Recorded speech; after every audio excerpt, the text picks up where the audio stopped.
This story happened roughly 15 years ago.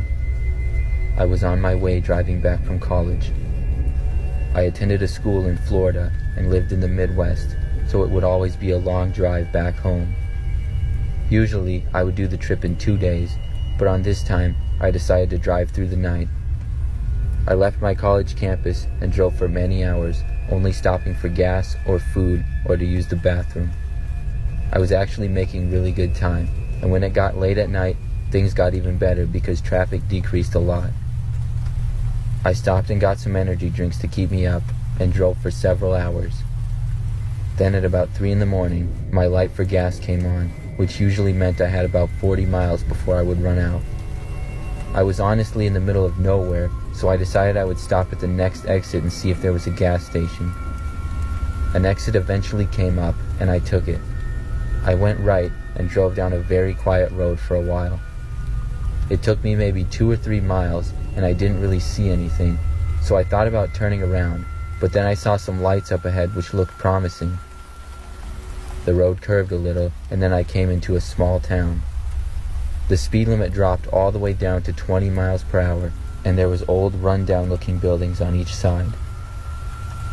It honestly looked like a ghost town, but I figured they would have to have a gas station, so I slowly kept driving.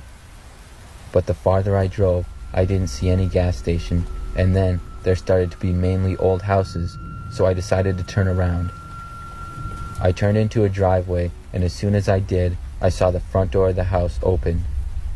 An older-looking man came out and started walking to me. I made a signal with my hands that I was just turning around, and then I started backing out. The man looked a little confused.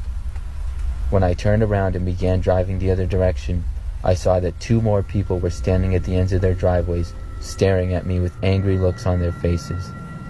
For some reason, it just really freaked me out. I decided to ignore it and keep driving. When I got back to the town, though, it got even worse. There were at least 10 people on each side of the road in front of the buildings, all staring at me. It was the creepiest thing I've ever seen. They all looked very unfriendly. As I drove the 20-mile-per-hour speed limit, they started to walk into the road, almost to approach my car. I wasn't sure what else to do, so I sped up and drove faster and faster until I was out of there. I quickly got back onto the main freeway and drove until I saw another exit about 10 miles down the road. It was a close call, but I was able to find a gas station and fill my tank. I drove home after that, and I'm not even sure where that was, but something about that small town at 3 a.m. and all the people in it was just so creepy. It still gives me the chills to think about.